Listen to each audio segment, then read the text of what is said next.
Hi, I'm Mike Marino, and this is a brand new episode of Live from My Mother's Basement.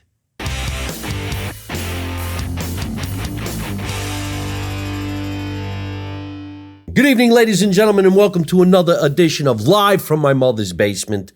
We're back in the basement after touring God knows where all around the world. And one of my favorite guests who comes on my show all the time hasn't been here in quite some time, which is a shame because he lives in walking distance in the great town of Scotch Plains, New Jersey. Ladies and gentlemen, Garry Pastore is back in the basement. Hello, everybody. Hey, Michael. How you been? How you been?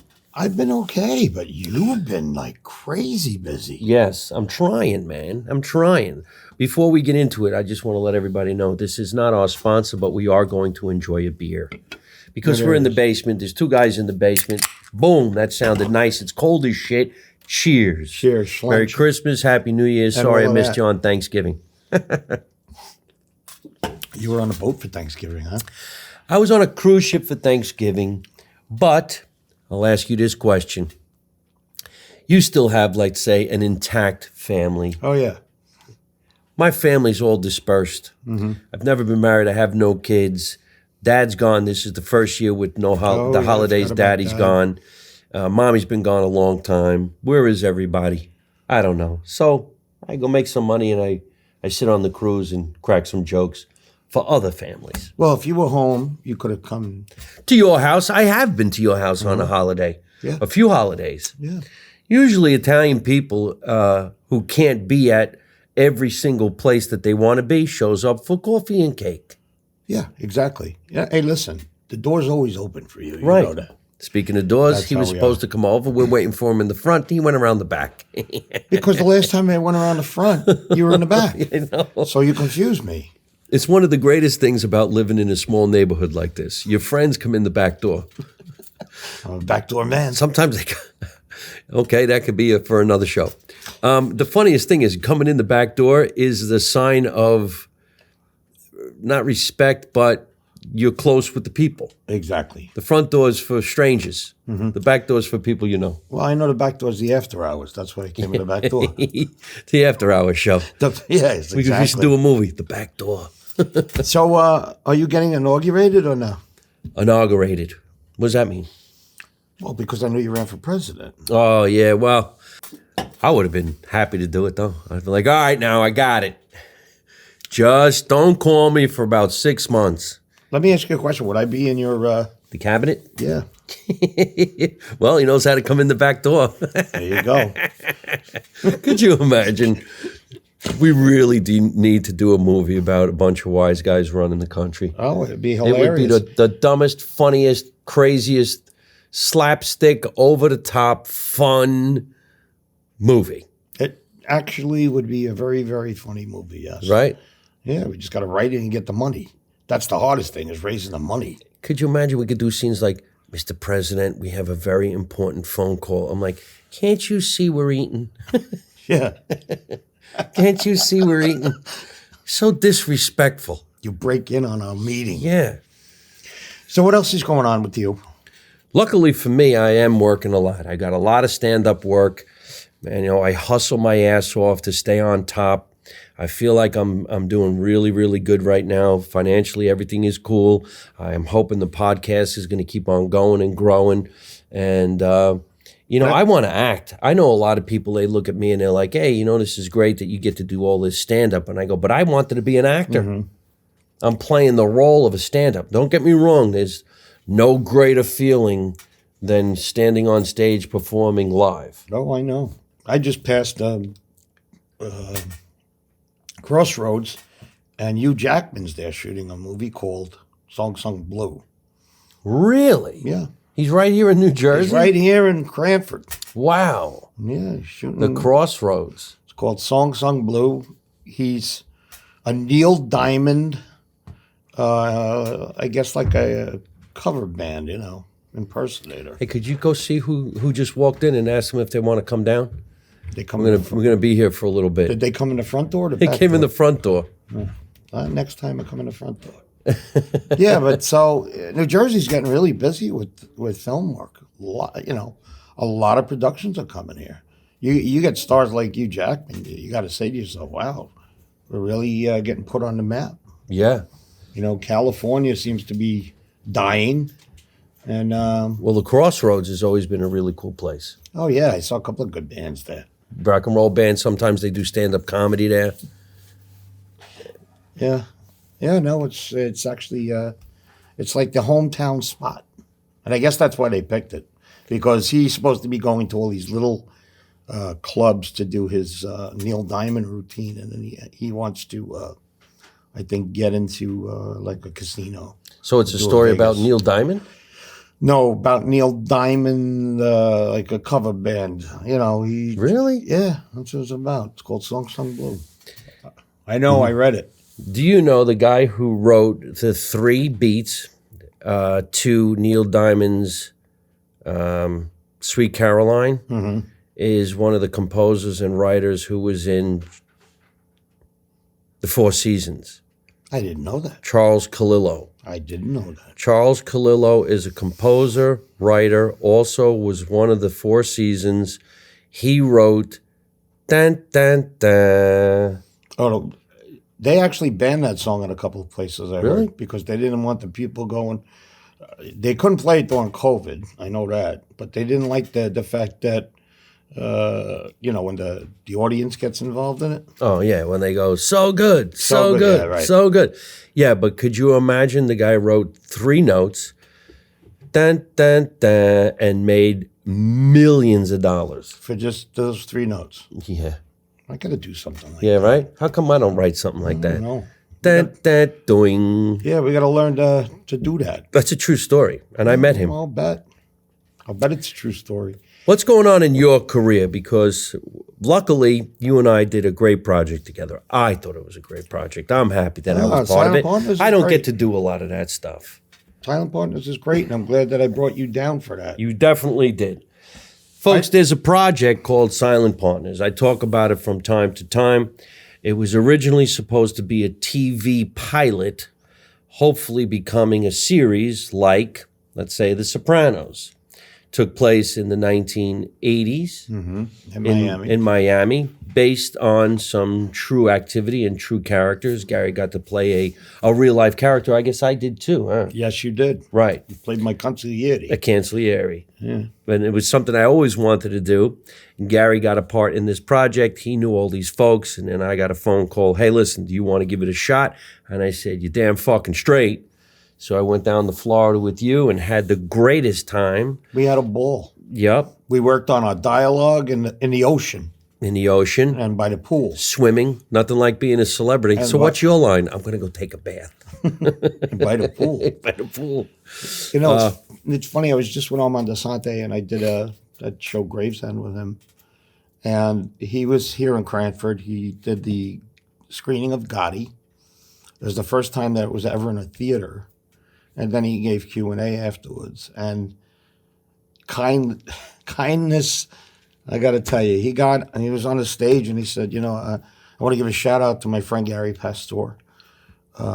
He's the kind of an actor where we'll go in and we'll rehearse and get the dialogue down before we go and shoot. He goes, and that's the sign of a real actor. And I was like, wow, that's a nice hats off. You know, we did the same thing, you and I. Oh, yes. I don't know why anybody wouldn't want to rehearse.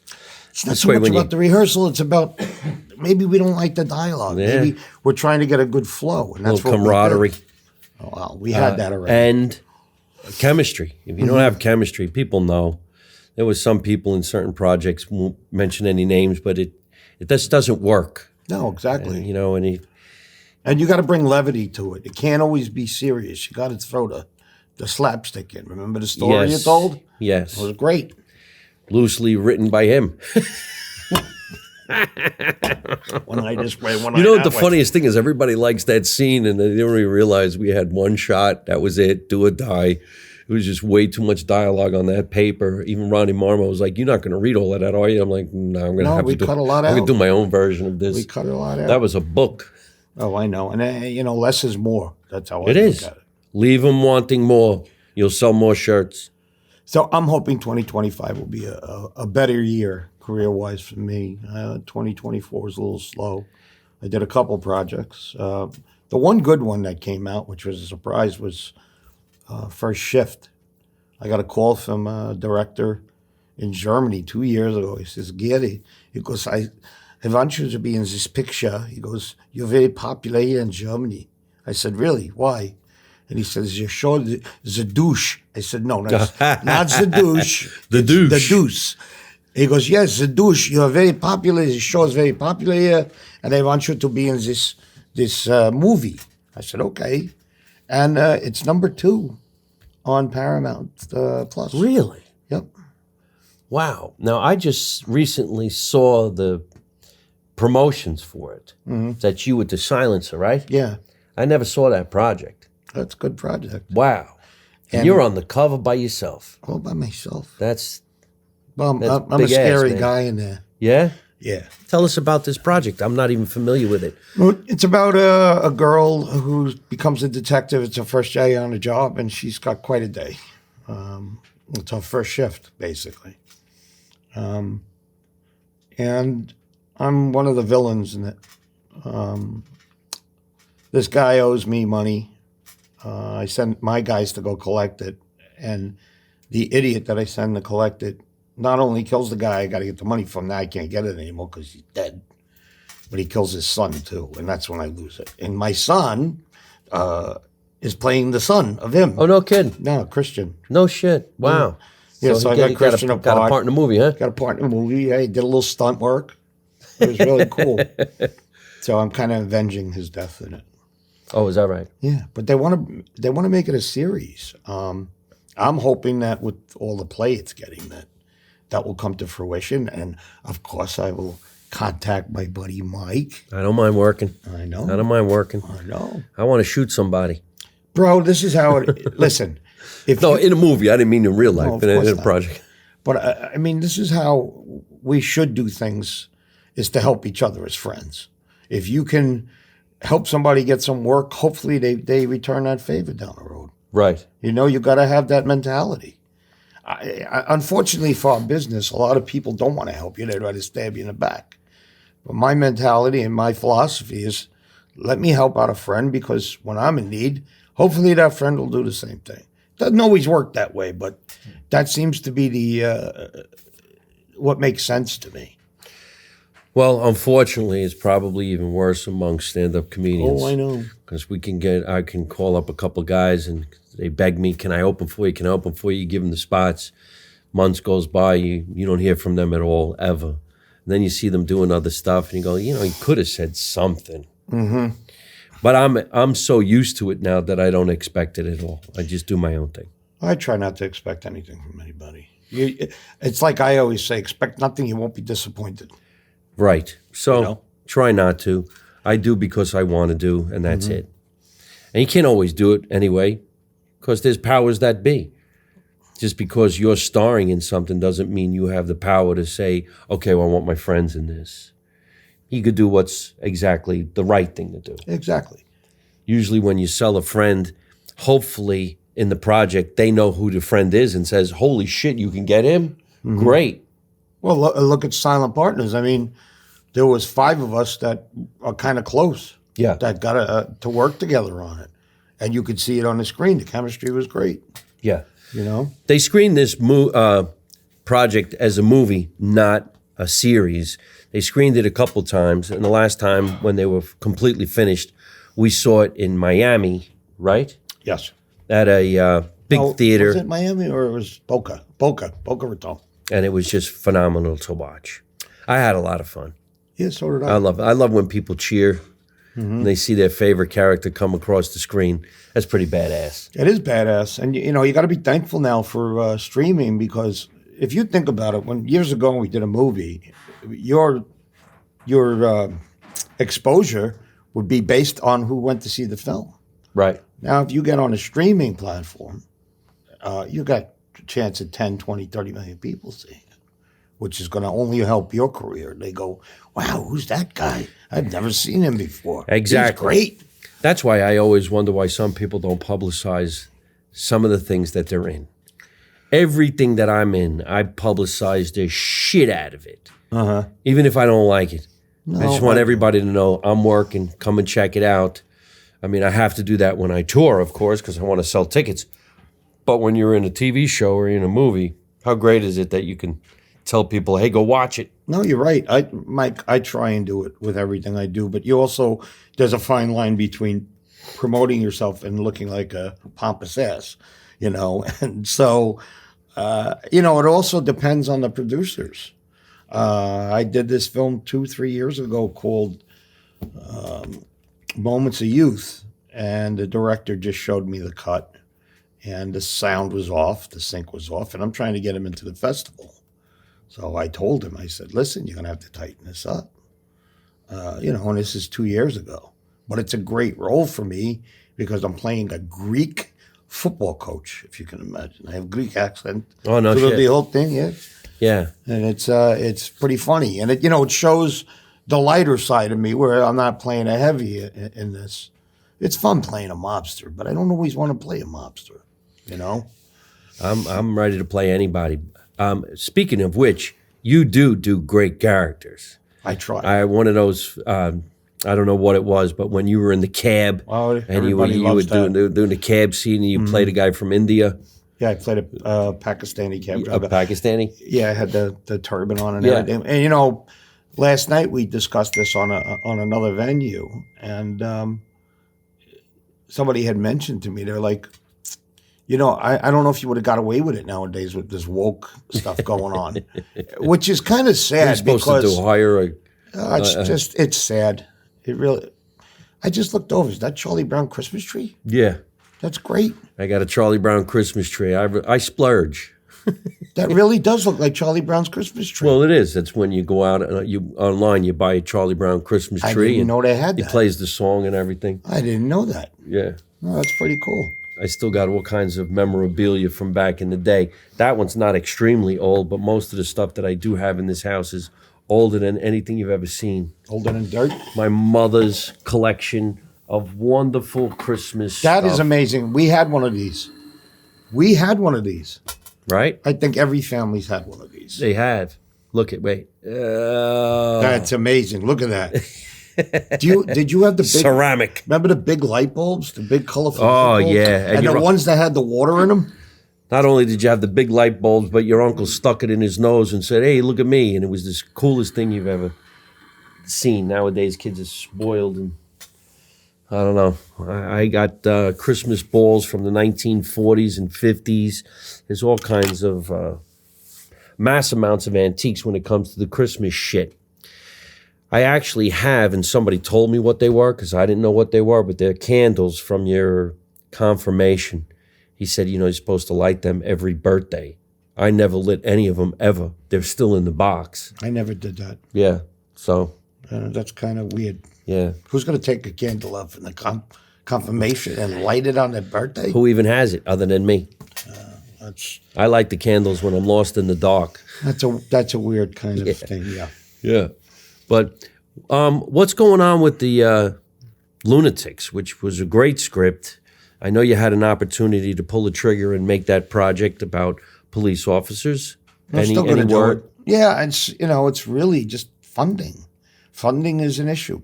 People tell me that they're going to help fund the project, and you wait for them to write the check, and all of a sudden they get hand cramps, or they have something else going on. It's unfortunate because nobody realizes what's involved in making a film, and that you got to start the process 3-4 months before. And I hire a crew, and I hire a cast, and I bought wardrobe, and I bought props, and then when it comes time to having these investors actually, do the right thing and do what they say they're going to do, since they made a commitment, they disappear, they get cold feet, whatever. And I got stuck, last year. I actually invested my own money in it. But it's a great project, and I've been doing some travel. I just came back from Arizona to talk to people about investing in it. So you went all the way to Arizona? Yeah. Kind of sucks when you got to travel to hopefully come home. I was in Scottsdale. I had a good time. Yeah. Played golf. I got to see my daughter and the kids. So it was nice to see my grandkids. In fact, I just met one of them. She was born last year, and I hadn't met her yet. But, Yeah, the three of them were climbing all over me like a jungle gym. It was great. Are you part of any film festivals these days? The Garden State Film Festival. I'm a fan of them. They're a fan of me. So I'm trying to get Garden this State thing. Film Festival is a great film festival, and they're the ones that were promoting the night with Armand Asante. Yep. Now, you said that that movie never played in theaters? Gotti? Gotti only went right to HBO. It was HBO. Really? Yeah. Never played in the theater. It was the first time. And Armand loved it because he got to see it blown up on a screen. It was great. It's such a But great I thought he was experience. nominated for awards for that movie. He was.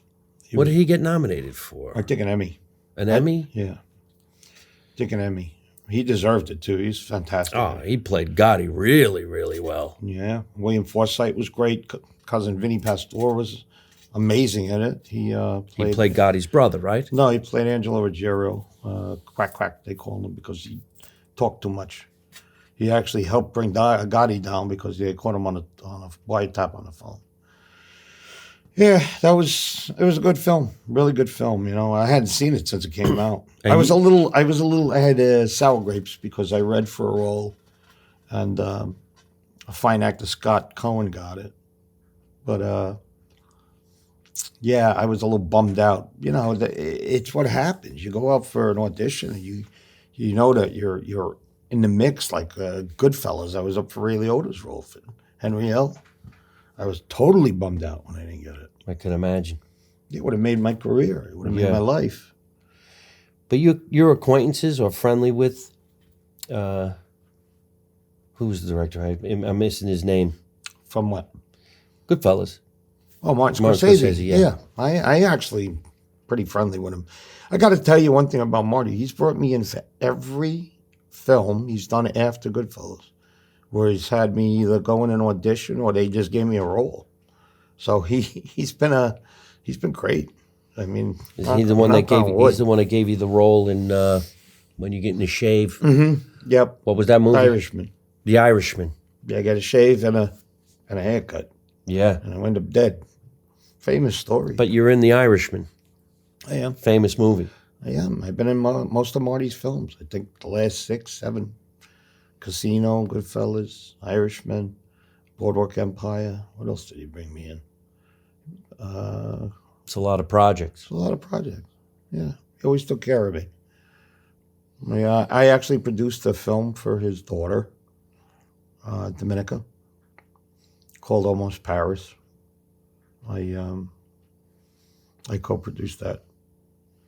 It didn't do much. It was a great little film, but it just didn't go anywhere. You would think, being the daughter of Martin Scorsese, you can get whatever you want. Yes and no.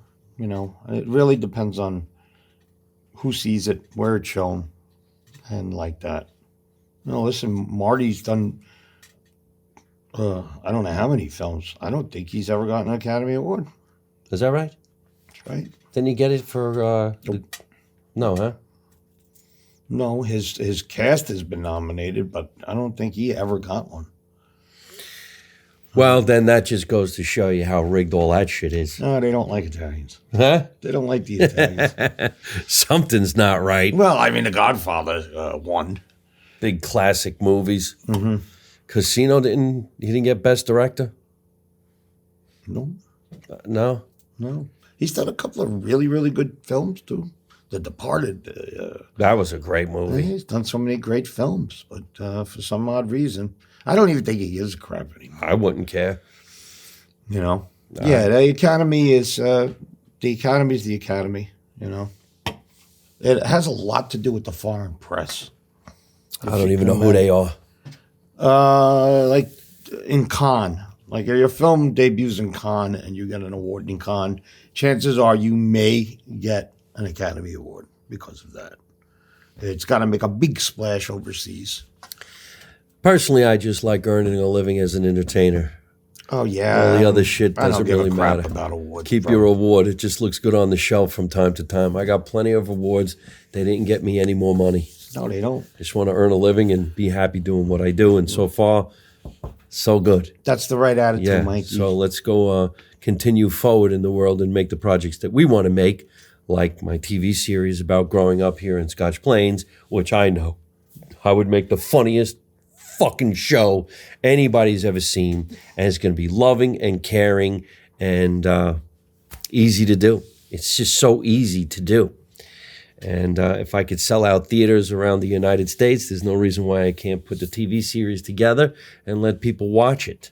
Again, it's about financing. It's about getting a project off the ground, finding somebody who finds it as intriguing as you do, and is willing to part with their dollars and invest it in a movie or a series. You know, I'm going through it. Problem is now at my age, it's like I just don't trust anybody anymore. I think everybody's full of shit. So yeah, well, you know the old saying: we start production when the check clears. Got to clear the check. yes, make sure the check clears.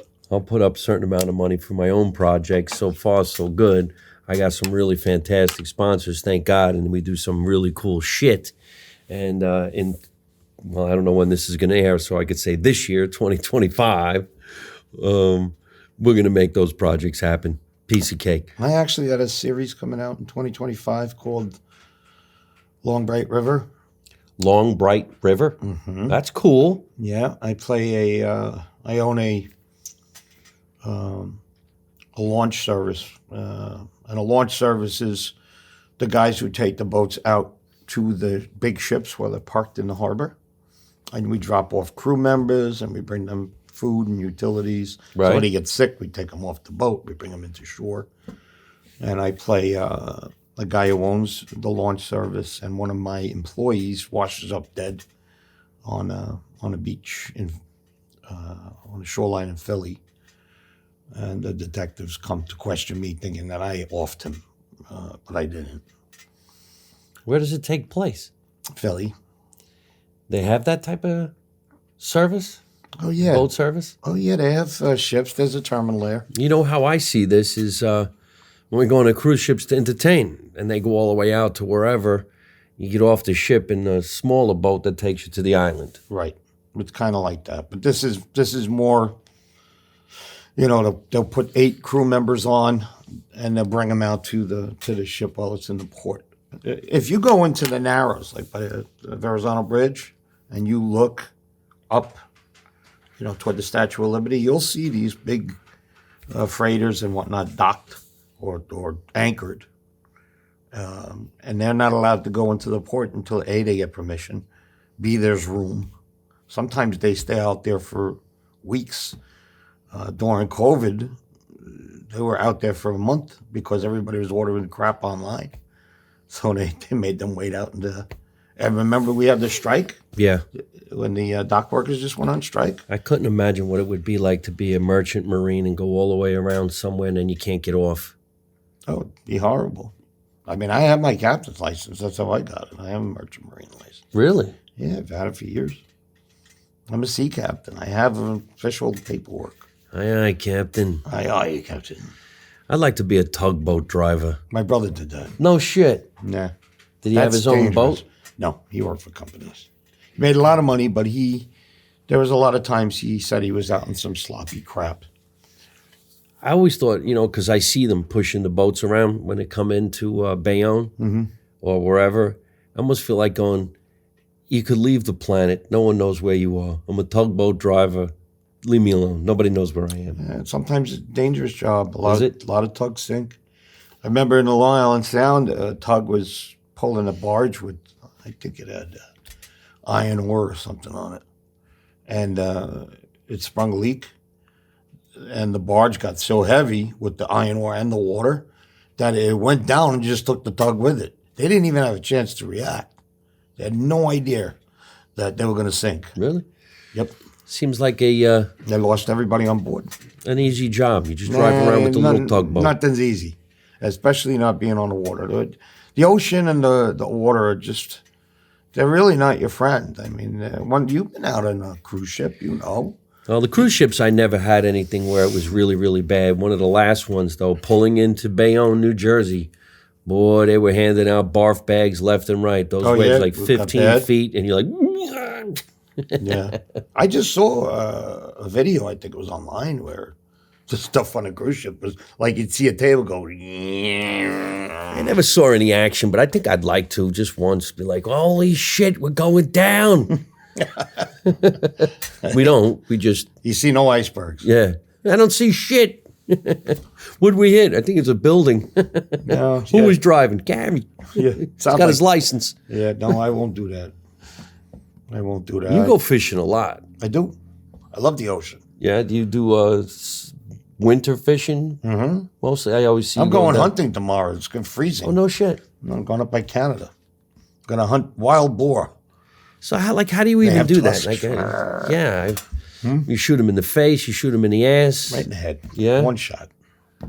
If you're that good. Is he I'm pretty- far away? I'm pretty good. How far away is it? 100 yards sometimes. Really? 100 yards and you can pick them off? Well, you don't want to get too close to them because they'll charge you. Yeah? Yeah, they're scary bastards. Yeah, I don't know. I'd hit him in the head with a bat, I guess. No, you won't. No, I wouldn't suggest that. They look pretty nasty. Is it bacon? You going to make bacon? I'm going to make everything. Pork chops. Yeah. I got to tell you something. Pork Probably chops? the best tasting animal out there is those boar. Yeah? Yep. They're really, really delicious. See, I could eat it, but if I saw it, I don't think I'd eat it. Well, you won't see it. You'll see it as a pork chop, so you have nothing to worry about. I'll make it for you one Unless day. you show me the picture and his head's on the wall. No, I don't have any. So who's all going to shoot the wild boar? Me, Kenny, and Jeff. Three So, guys, Yeah. right? We stay in a lodge. Stay in a hunting lodge. It's a long trip. It's 4 hours up. To go where? Oh, by the Canadian border. Right by the Canadian, Buffalo? It's part of Pennsylvania. Oh, really? Yeah, but it's right across from Toronto. Okay, so you get up there with all your hunting clothes, your camouflage, and your red My orange hat. vest. Yeah. So your friends don't shoot you, No, your friends don't shoot you. and then you And hide it's in a the tree. big, what do you call it? I don't know, it's thousands of acres. And they are fenced in so they don't go on somebody else's property. But to me, it's as close to going out into the wild and killing them. Wow, that's interesting. So they're in an area where everybody knows where they are. Yeah, let me see if What kind of a gun? I use a 308. Look at the size of this thing. Imagine that I'm out there with a pistol. Come on, mother. Look at that. Oh, that's disgusting. All right, show everybody. See how big that is? No, I meant in the camera. See him? That's a fucking gigantic. Yeah, see That's the a tusks? boar? That's a boar. See the tusks? Look. Look at that mouth. Let me see. Yeah, it's Holy almost shit, let me prehistoric see. looking. Let me see that. Wow. You want to get chased by that? No. That is gigantic. I won't. That's non-edible. I don't know why. That to me is He's bigger than the guy. that's 1,000, maybe 1,200 pounds. 1,200-pound boar. He's going to shoot the shit out of that thing. Looks like it would take a couple of bullets. Yeah, I'm not going for something that big. But they're there. There's buffalo. There's all kinds of crap running around in there. Really? Yeah, Tyrannosaurus Rex. A Tyrannosaurus. I heard they're really good at dinner. They are Yeah. tasty. Yeah. Yeah, it tastes like lizard. We're going hunting. How much weed did you smoke? A lot. We're going to go after a Tyrannosaurus Rex. I'll do that. I'll have a celebratory joint after the hunt. Why not? Once we take home one of the Tyrannosaurus Rex, we usually just take the little arms and put them on the wall as decoration. Do you have any friends like that? When Short arms. When the bill comes, Hey, can you get They're this? going- Can you get this? you got that. I remember my father used to say that. Watch your friends. Some of them got short arms. What does that mean, Dad? He got short arms. Got short Oh, arms. yeah. Well, maybe he got in an accident when he was a kid. Yeah. He's got a growth problem. Exactly. So who actually would cut that up? They have butchers on Yeah? premise. Yeah. No shit. Nope. They So butcher it. cut him right down the fucking Oh, I center. ain't dealing with that. I'll kill it, but I'm not dealing with it. And then they freeze it up for you and you go home with it? No, they don't freeze. They just put it in vacuum sealed bags, Yeah? and I got to find room in my freezer. You Because come there's a home lot with of pork meat. chops. That I don't think that he would taste that good. That big one there. It didn't look like it would taste good. No, That's more the sport of you kill it or it's going to kill you. When we're done with this broadcast, we're going out for pork chops. Pork chops and peppers. You know, it's really funny. I go out for pork chops and I'll be like, just give me the macaroni. I saw what that shit looks like. He's got teeth this big and fucking screw that shit. No, that thing's a beast. There's some people eat some weird ass shit. Listen, I won't kill it. If I'm not going to eat it, I'm not going to kill it. I'm not like deer hunting. People go deer hunt. I said, no. They come up to my door at the house. They're like pets. Yeah. You know, I'll take venison from somebody else, but I don't want to have anything to do with shooting a deer. In this town, you could just be coming home at like 12 o'clock at night from wherever you were, and you're going to see a family of deer just chilling. I get them right. I'm telling you, they come and they go right in front of my house. Yeah. They eat my hostas. They eat the pine. They were eating the bark off the pine tree. I have an Uber driver drop me off in my driveway one night, and he pulled in, and there were 3 huge deer just sitting there, and they were huge. And he's looking at me like, what the hell? And I'm like, welcome to the suburbs, buddy. Oh, yeah, he didn't know what And he to goes, think what of do it. I do? I'm like, just sit still. Don't beep the horn. Don't flash your lights. Just sit still. I'm going to make a little bit of a noise, and they're going to walk away. Don't make them run, because if they hit your car, they're going to fuck you up. We had antlers like that. Mm-hmm. You just open up the car door, and they just started to walk. My favorite is when my friends go hunting, and they spend the whole weekend in a deer stand, and they tell me, I didn't get anything. I'm like, you didn't get anything. Like, I had 3 8-point bucks in my driveway. Oh, yeah. You went all the way to the woods to shoot a deer. I got 2 of them sitting right here. One's plastic.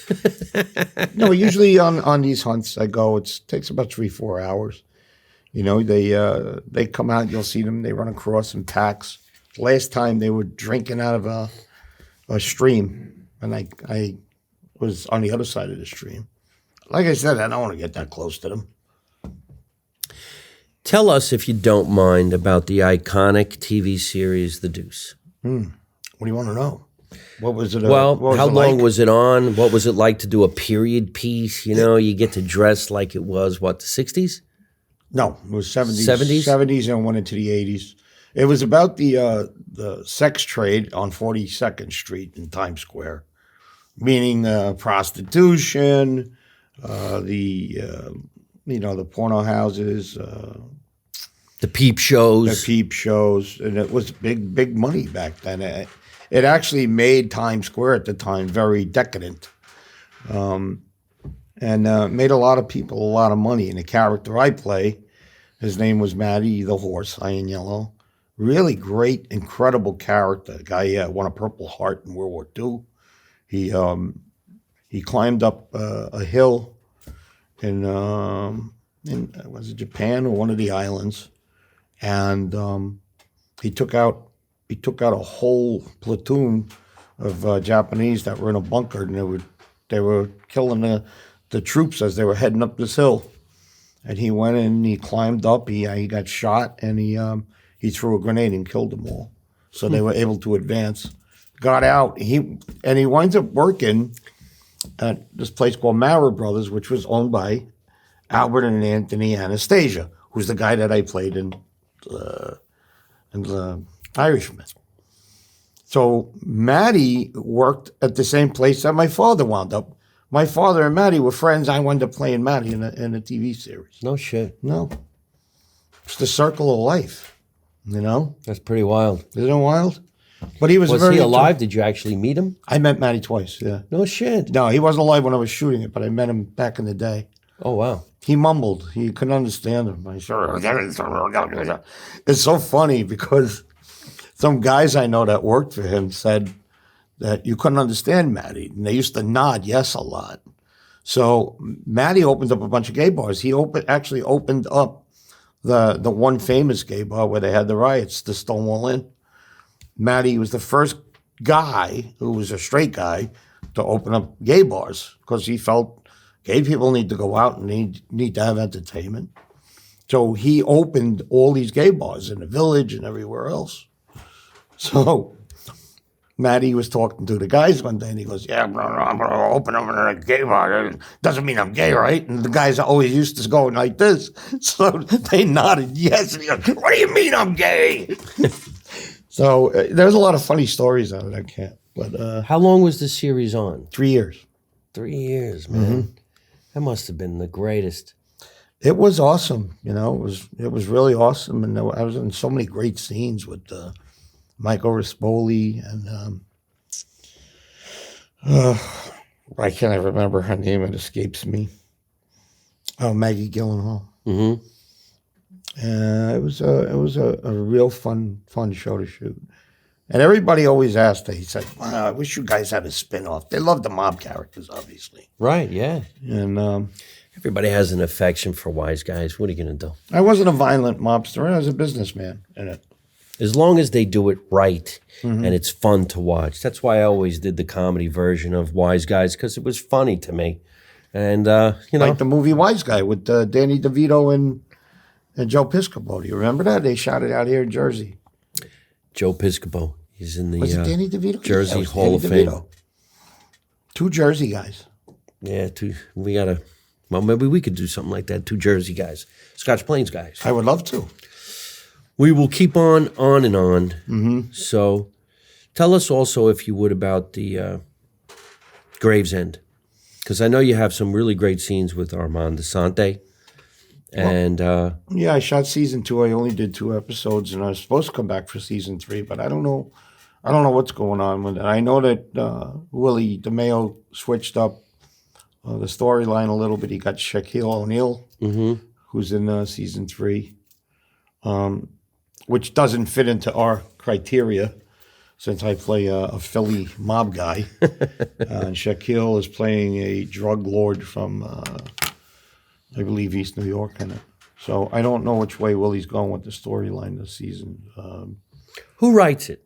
Willie does. And I know he's got a couple other guys that pen some of the scripts. Right. There's a series out there, ladies and gentlemen, that you can watch. I believe it's on Amazon Prime. It's called Gravesend. And Garry has a really great role in it, and he has a cool-ass scene with the legendary actor Armand Desante. Now, I never did any acting with Armand Desante. I did get him to do a testimonial for me, and we're acquaintances. But I do remember when I was at the American Academy of Dramatic Arts in 1981, he came into the class to do a seminar. He's the best. He really is truly one of the most humble, honest. He's just a great guy. People have this bad vibe about a lot of actors. Like a lot of them are, I don't know, standoffish and obnoxious and cold. And to some respect, some of them are. But a lot of the ones that I met and worked with were very, very cool. And he's one of the best. Really is. Yeah, he's a legend. He's definitely one of the great ones. And I think that character, his character makes him stand out more. In other words, you can be a good actor, but because of his character and how kind and humble he is, makes me feel like he's a great actor. Yeah. Yeah. We got to get him to come down the basement one of these days. I got to get him out of here. He was just out in Cranford. I was away. I knew all about Cranford. I tried to promote it myself. That's really, really great that they did that. Would you consider going up to his ranch and shooting there? Yeah. Okay, you go with me the next time I go. I think we'll now bang out a couple because our friend Teresa Canastraci? yeah. Is that her name? Canastraci? Farrell. Yeah. What about her? Teresa wants to interview him also. Oh. And he said, I have no problem if you want to bring her up. So maybe we'll all go together. We'll try and bang it out. His cousin, Marco Asante, is in everything I do. Mm-hmm. And that's how I He's a friend of yours. send the jokes over to Armand. Mm-hmm. It's pretty funny. Yeah, Armand for the most part, he's pretty dramatic, straight. Yeah, actor. we got to get him. We got to get him into a comedy. little comedy. Yeah, lighten him up a bit. Yeah. You know. So, my dream is to shoot my TV series loosely based on Scotch Plains and my life, and I want Garry to play the local butcher. He's one of the friends. We all hang out, but his job is he's the butcher. And I think it would be really funny if the butcher... John's. Of course. And I already shot in there. I'm ready to do it again. They would love it. I have some butchering skills, too. I'm good with it. I'm not going to need any of that. he fucks with wild boar. I just think it would be funny he wants to be an actor. But I'm in construction. I have nothing to do with the acting business. But we go in there. A butcher that wants to be an actor? Yeah. Listen. And then you do scenes from movies, and I'm like, okay, but I'm in construction. What do you want from me? Hey, what do you think it is? Hey, what do you think of this scene? And I go, yeah, that's from You always say I remind you Goodfellas. of Ralph Cramden. Can you do some Ralph Cramden? Hey, buddy boy. Get out.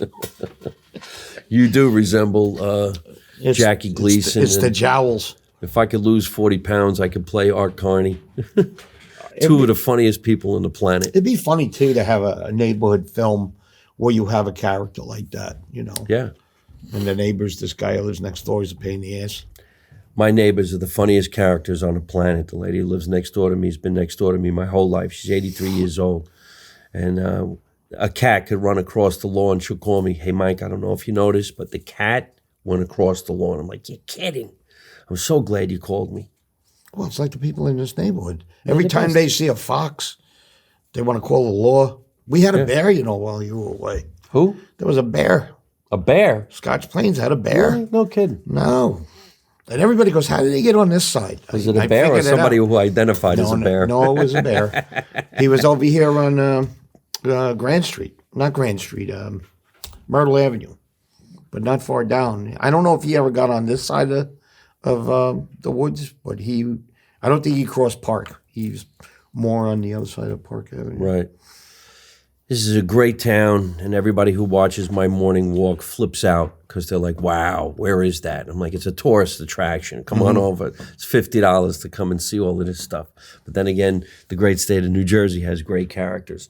Like one of those great characters is the legendary Garry Pastore. Garry, tell everybody where they can find you on the internet.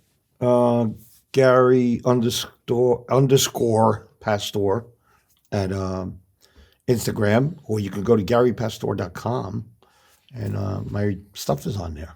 You go on YouTube, if you put in my name, a lot of clips. I'm a musician too, a lot of stuff that I played with Eddie Testa and a couple other bands that I played with is on there. Oh, that's great. Yeah. Well, I can't wait to jam with you because I sit in on the drums from time to time. I'm not that good. I'm stiff because I'm old, but I can carry a beat. I wanted you to come last week. I couldn't make it, man. Got to make some money. It was fun. I'm always making cashlito. I got to go out and do what I got to do. Garry Pastore, look him up on the internet at GarryPastore.com. You can also look him up on IMDb and check out all his credits. Garry with 2 R's. 2 R's. Yeah, they call me Double R. I never would have known that. Yeah. I'd have fucked that up. Yeah. Shit. Garry taught. You know why? Gennaro. Gennaro. Gennaro's the name, and they called me Garry instead of Jerry because my mother hated Jerry Lewis. She said, "You're not calling my son Jerry because of Jerry Lewis." She thought he was a schmuck. And that's how I wound up with Garry. I can't believe she said he was a schmuck. Oh, yeah. She was didn't a like legend. him at all. Isn't that weird? It's really weird. She liked Dean Martin. She didn't like Jerry Lewis. My mother was a big fan of Jimmy Durante. We got to get going. Everybody, let's make America Italian again. You know the motto. You don't know nothing. You don't see nothing. You don't say nothing. I want to do a big shout out and a thank you to my producer, Tatiana Bluchel, for always making sure that we have a great guest come on the show. And you guys get to see it every Tuesday night at 8 o'clock right here on my YouTube channel, which is Mike Marino Live on YouTube, also on Spotify and Italian American Radio out of New York City. We got to get going. How do I end every single one of my podcasts? By always saying the same thing with my guest. Don't take we're going to do it together. Ready? All right, yeah. Don't take no shit from nobody. No, really, don't take no shit from nobody. No.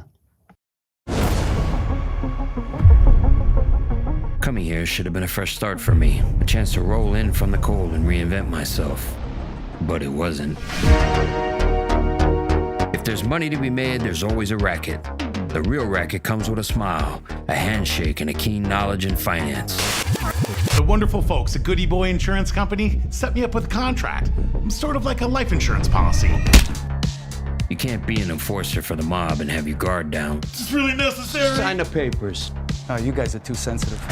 It was a perfect cover for a scheme so diabolical. If I unexpectedly die, they still get their money. The old business models were phasing out. We gotta get what's ours. What if we were to sign new clients, make ourselves the beneficiaries, and then kill them? It's what you'd call a high-risk policy. If you're getting one of these, you had to be in some real dicey shit. People getting away with murder every day. That'd probably be a pretty good time to cash out. I want them dead. You're in Vice, aren't you? I'm actually an undercover. An undercover? Whoa. I knew the game I was mixed up in had no end in sight. Once they have a target on your back, they will do everything to bring you down. This whole thing's a mess. Nobody is untouchable. Be honest with me. You think they know? I don't like being put in corners I have to kill my way out of. I had one mission, make sure the plan got executed flawlessly. And that's what I did. I know the evil that men do. I'm usually the first one they call to do it. Hey folks, thanks for watching live from my mother's basement. I hope you enjoyed the show. And if you did, hit the word like and leave me a really cool comment. You can also subscribe to my YouTube channel so you don't miss any of the future episodes, and you can watch some of the funniest videos on the internet. You can also listen to the show on Spotify or your favorite podcast app.